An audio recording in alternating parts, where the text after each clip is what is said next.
ठीक है, तो इसमें क्या होगा, सबसे पहले क्या करेंगे, देखो भाई कैलस है वो तो ऑलरेडी निर्जमित अवस्था में है ना, तो कैलस से सीधे प्राप्त कर लेंगे। कैलस से, कैलस का मतलब पता है ना, पत्ती की कोशिकाओं को संवर्धन माध्यम में रखेंगे तो वो आगे वृद्धि करेंगी, तो वृद्धि करने की हुई उस कोशिका को क्या बोलेंगे, कोशिकाओं के समूह को कैलस। ठीक है, तो क्या होगा, कैलस की कोशिकाओं को एंजाइम के विलयन में रखते हैं।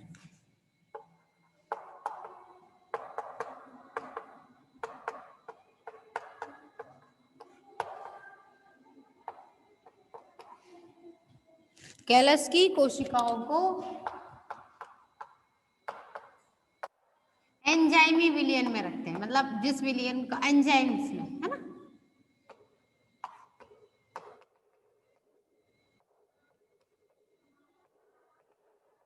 ठीक है, और इसमें रखने के बाद फिर क्या करेंगे, जो प्रोटोप्लास्ट प्राप्त हुआ, जीव द्रव्य प्राप्त हो गया ना, प्रोटोप्लास्ट, प्रोटोप्लास्ट को हिंदी में क्या कहेंगे, जीव द्रव्य है ना। प्रोटोप्लास्ट को एक पैराफिल्म, ठीक है, उस पैराफिल्म के अंदर बंद कर देते हैं।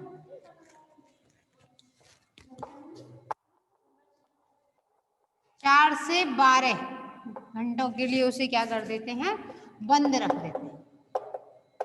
और इससे क्या होगा, बंद रखने से बहुत सारे प्रोटोप्लास्ट प्राप्त हो जाएंगे, मतलब एक तरीके से it's cloning process of the protoplast. ठीक है, क्या हो जाएगा, प्रोटोप्लास्ट की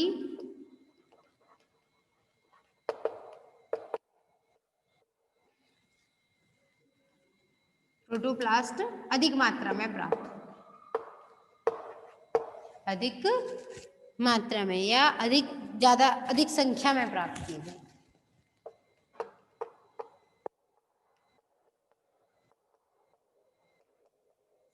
ठीक है, इस तरीके से अब जब क्लोनिंग हो गई, बहुत सारे बन गए, उसके बाद क्या किया जाएगा, अलग हुए प्रोटोप्लास्ट को साफ किया जाएगा।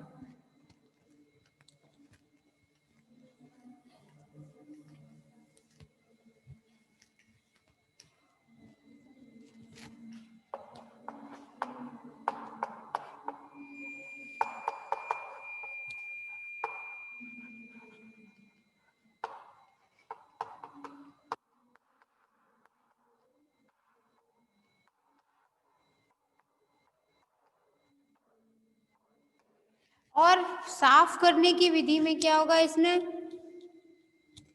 सबसे पहले संवर्धन माध्यम से मलबे को हटा लेते हैं, क्योंकि कुछ कोशिकाएं टूट फूट जाती हैं। ठीक है ना, तो सबसे पहले मलबे की सफाई करने के लिए 2 विधि हैं। ठीक है, पहली विधि क्या है, अवसादन विधि, और दूसरी है प्लावन विधि। ठीक है ना, अवसादन में क्या होगा कि पैलेट है ना, एक पैलेट या टिक्की को ऊपर फिर से तरल माध्यम में घोल करके अब केंद्रित करते हैं, तो टूटे टूटे फूटे जो हिस्से होंगे वो तो क्या हो जाएंगे, ऊपर आ जाएंगे, और जो फिर उन्हें पिपेट से खींच करके, मुंह के सहायता से पिपेट से खींचा जाता है, सक करते हैं। ठीक है ना,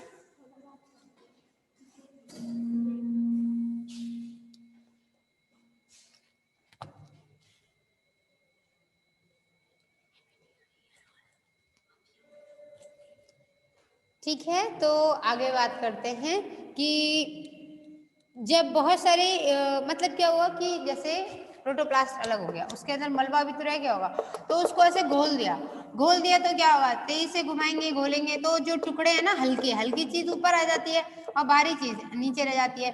तो जो भारी है वो तो सही है ना, प्रोटोप्लास्ट है, ऊपर क्या है, फिर उन्हें पिपेट से खींच लेते हैं, ऐसी होती है ना पिपेट, बीन जैसी, उसको आधे से सक करके खींच लेते हैं, फिर उनको हटा दिया। तो ये तो हो गई एक विधि।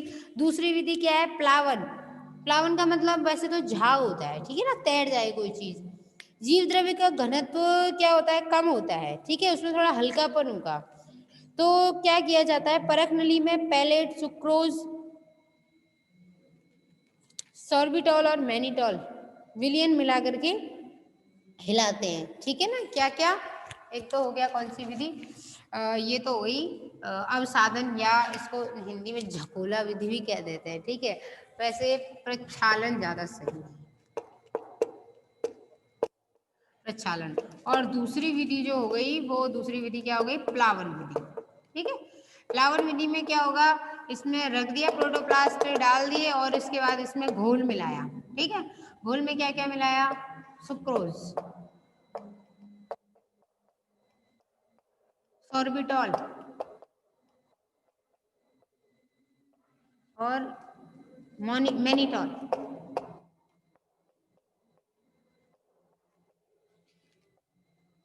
ठीक है ना, सुक्रोज, सॉर्बिटॉल, मैनिटॉल और पैलेट।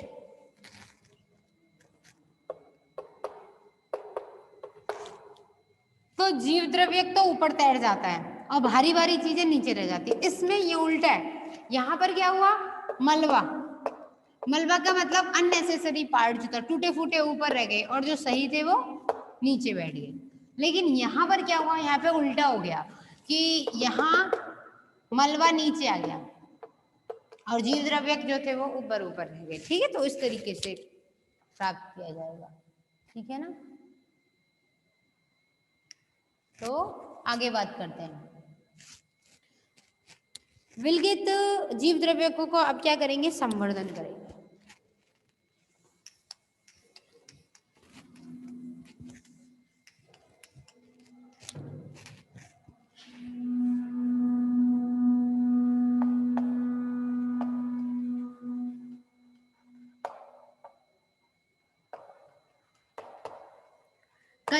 कल्चरिंग मतलब उसका संवर्धन करेंगे। जो प्रोटोप्लास्ट से लिए थे, कैसे थे वो, विलगित थे, तो विलगित को क्या कहेंगे, आइसोलेटेड। जो आइसोलेट किए गए हैं उन प्रोटोप्लास्ट को, जो अभी निकाले ना झाग विधि से, घुमा करके इधर से उधर से, जगोला विधि से, ठीक है ना, तो उसको क्या करेंगे, आप संवर्धन माध्यम पर रखेंगे।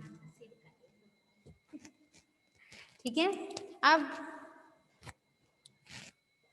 जब संवर्धन माध्यम में रखते हैं ना, तो सीधी सी बात है, साफ किए गए जीव द्रव्य विलयन में से एक फिक्स 1 ml का विलयन लिया जाता है और ताजा माध्यम में रखा जाता है। ठीक है ना, 2-3 दिन बाद क्या होता है, वो थोड़ी आकृति बदल जाती है। इसका मतलब उसमें कोशिकाओं में नई कोशिका भित्ति बनना शुरू हो गई। ठीक है, यानी कि कुल मिला के क्या करेंगे, इसका 1 ml का विलयन लेंगे सबसे पहले। पूरा विलयन जितना भी लिया है ना टोटल में से ओनली 1 ml विलयन लेंगे उसका। जीव द्रव्य विलयन में से 1 ml विलयन लिया जाएगा।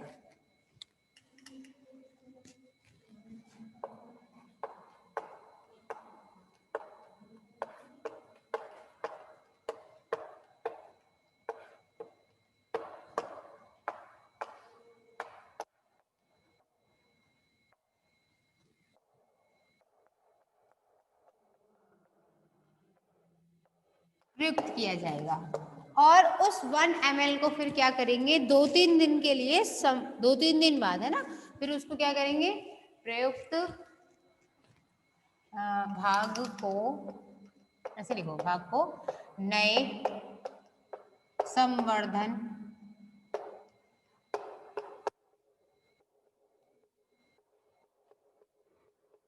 माध्यम में संरोपित करते हैं।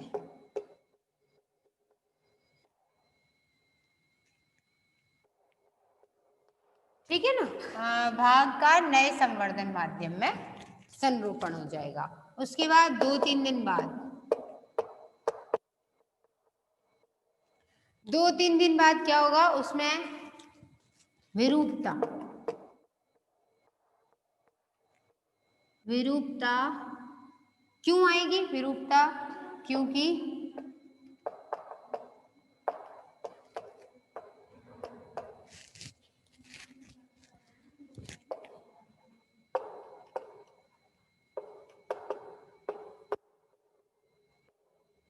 नई सेल वॉल बनने लग जाएगी इसमें।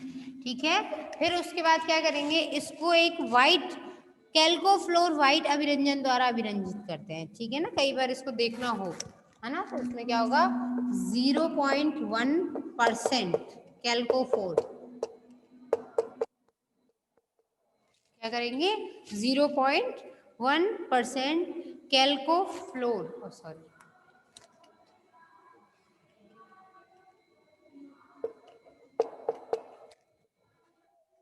0.1% कैल्कुलो फ्लोर में अभिरंजित करेंगे। ठीक है, यानी कि 0.1% कैल्को फ्लोर जो है व्हाइट,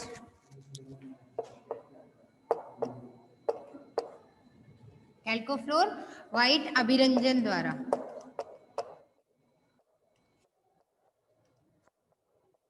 अभिरंजन द्वारा इसको क्या करेंगे, अभिरंजित करेंगे।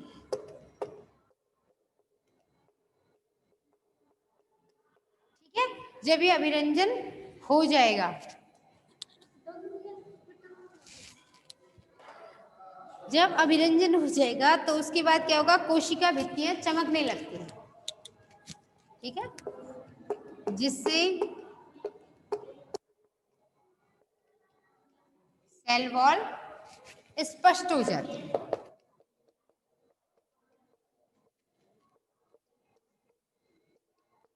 चमकने लग जाती है। ठीक है, और इसके बाद क्या हो जाएगा, फिर धीरे धीरे अभिरंजन प्रदर्शित होते ही कोशिका भित्ति थोड़ी देर बाद क्या हो जाएगी, श्रद्ध हो जाएगी, पिचकी जैसी, सूक्ष्म रेशों की जैसी दिखाई देती है।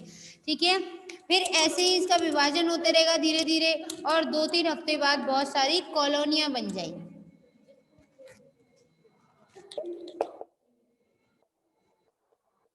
2-3 हफ्ते बाद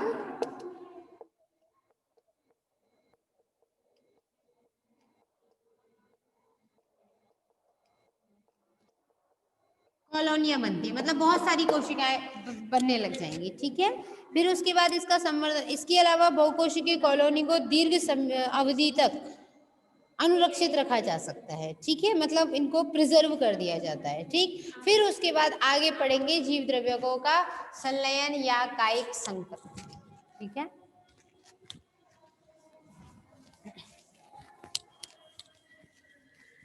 अब क्या किया जाएगा, जीव द्रव्यकों का कायिक संकरण।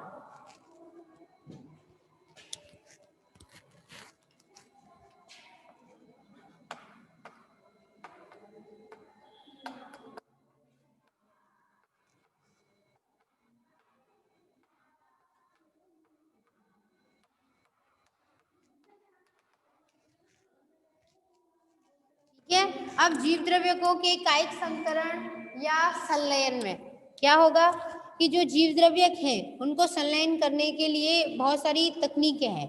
ठीक है ना, और इसी विधि को कायिक संकरण या सोमेटिक हाइब्रिडाइजेशन भी कहते हैं। कुल मिला के इसमें क्या हो गया, सामान्यतः जो संकरण होता है ना, उसमें क्या होता है, 2 अगुणित युग्मक एक दूसरे से मिलते हैं, लेकिन यहाँ पर क्या हो रहा है, जीव द्रव्यकों का संलयन हो रहा है, और ये जो जीव द्रव्य हैं वो कैसे हैं, ऑलरेडी 2n टाइप के हैं। देखो भाई, हमने क्या किया था, पौधा लिया, पौधे की पत्ती ली, पत्ती की कोशिकाएं ली, उनको अलग विधियां हैं अलग अलग, है ना, एंजाइम में डाला, विकर से, ऐसे करके हमने टोटल उसमें से कोशिका निकाल ली है। इस कोशिका को हमने क्या किया, ऐसी विधि अपनाई कि इसका जो कोशिका द्रव्य है वो वही रह जाए हमारे पास, ये सब निकल जाए, कोशिका भित्ति से अलग हो गया, तो अब केवल ये हिस्सा रह गया ना हमारे पास। तो अब इसका मतलब, इसके बाद देखो भाई, पत्ती कैसी थी, द्विगुणित अवस्था में होगी कि नहीं होगी, क्योंकि पौधे का निर्माण कैसे हुआ है, निषेचन के बाद ही तो हुआ है। एक कोई बीज बना होगा, तो सीधी सी बात है, ये कोई पुष्प है, ओहो इतना गंदा पुष्प सुबह सुबह वो भी, चलो ये ठीक है।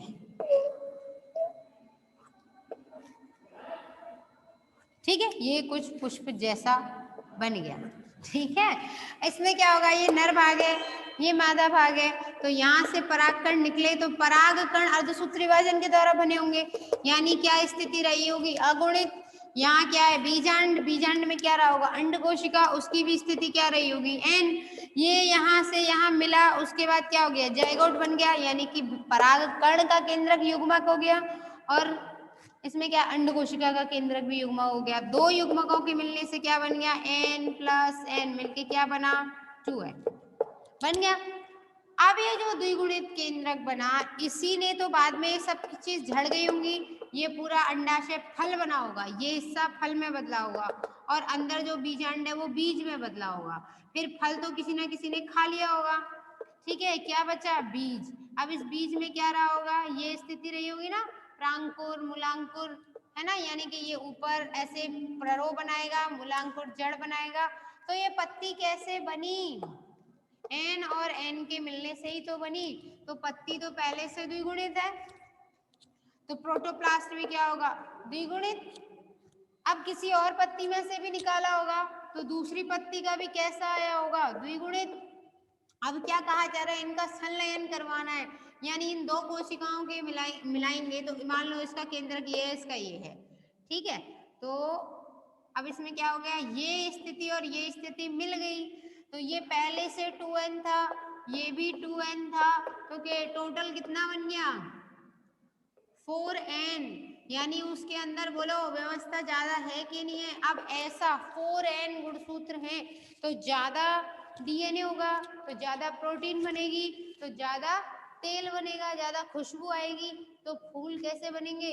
सुंदर सुंदर और ज्यादा ज्यादा, ठीक है। तो इस स्थिति में क्या हो जाएगा? ज्यादा ज्यादा फ्लावर बनाने की प्रोसेस यही है, ठीक है। इस तरीके से ज्यादातर ये उन्हीं पौधों में प्रयुक्त की जाती है जो हमें ज्यादा हॉर्टिकल्चर के लिए चाहिए। हॉर्टिकल्चर का मतलब क्या होता है? पुष्प विज्ञान, ठीक है। तो अब यहाँ पर ये पढ़ेंगे कि कैसे ये, अभी तो हमने इतने शॉर्ट में बता दिया कि ये दोनों जुड़ गए, लेकिन इतनी आसानी से नहीं, इसके लिए प्रोसीजर है कैसे आप दो जीव द्रव्यों का संलयन कर सकते हो, ठीक है। उसके लिए तकनीक होती है जीव द्रव्य संलयन की तकनीक। तो अब इसकी तकनीक की बात करें कि किसी भी पुष्प वाले पौधे में से हमें दुगने तिगुने 4 गुना ज्यादा पुष्प चाहिए, तो उसके लिए ये विधि अपनाई जाती है, ठीक है ना। होगा क्या इसके अंदर? सबसे पहले एक संवर्धन माध्यम में संलयित होने के लिए अभिप्रेरित किया जाएगा, ठीक है, जिससे कि चतुष्गुणित उत्पाद बन जाए, यानी 4n कंडीशन हो जाए। फिर से उसको क्या किया जाएगा? विकसित किया जाएगा। यानी सबसे पहले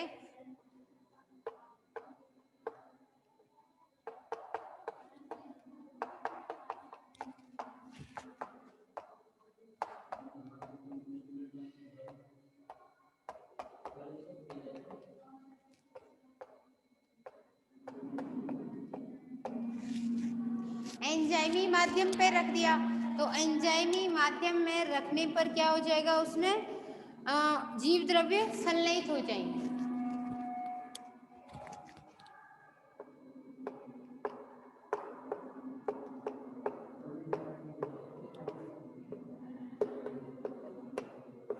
उनका जो संलयन होगा वो क्या होगा? प्रेरित हो जाएगा।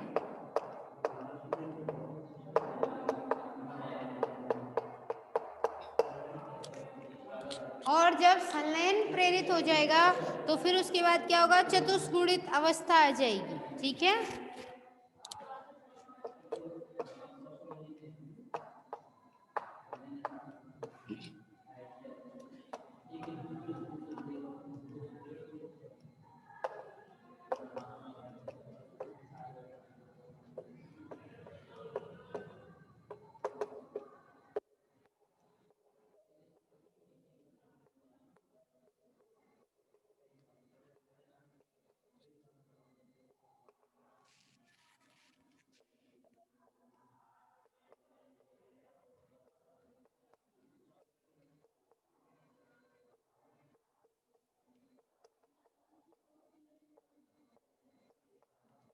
जिसे जब संवर्धन माध्यम पर रखेंगे, है ना, तो संवर्धन माध्यम में रखने पर क्या होगा?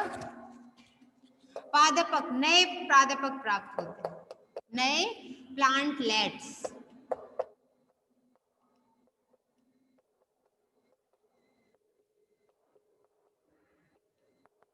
ठीक है। जब नए नए पौधे मतलब ऐसा एक स्थिति प्राप्त हो जाएगी जिस पर कुछ मात्रा में जड़ है और कुछ पत्तियां है, तो ये क्या होंगे? पुराने पौधों की तुलना में ज्यादा अच्छे होंगे, ठीक है। दूसरी चीज, प्रयोगशालाओं में जीव द्रव्यों का संलयन कैसे होगा? दो तरीके होते हैं, एक होता है स्वतः, एक होता है प्रेरित, ठीक है। तो जो प्रेरित विधि है उसमें तो क्या होगा?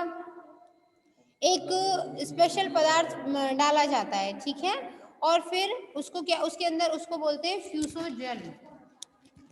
ठीक है, दो तरीके की तकनीक, ये तो है कॉमन प्रोसीजर। ठीक है, इसके अलावा एक हो गया सतह और दूसरा हो गया प्रेरित। ठीक है, तो प्रेरित के अंदर क्या होगा, फ्यूसोजन होगा। फ्यूसोजन पूरे पदार्थों के मिक्सचर को बोल देते हैं। उसके अंदर क्या क्या, मिक्सचर के अंदर क्या क्या चीजें होंगी,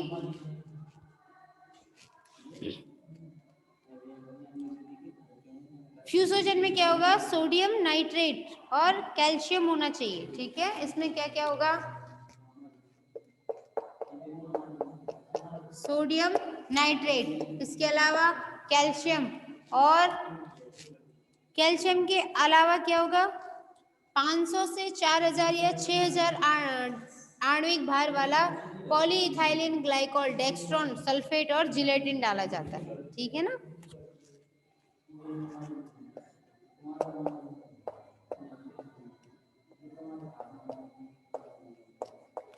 पॉलीइथाइलिन ग्लाइकोल, इसके अलावा डेक्स्ट्रॉन, पॉलीइथाइलिन ग्लाइकोल हो गया, डेक्स्ट्रॉन हो गया, और डेक्स्ट्रॉन के अलावा इसके अंदर क्या पाया जाएगा, सल्फेट और जिलेटिन।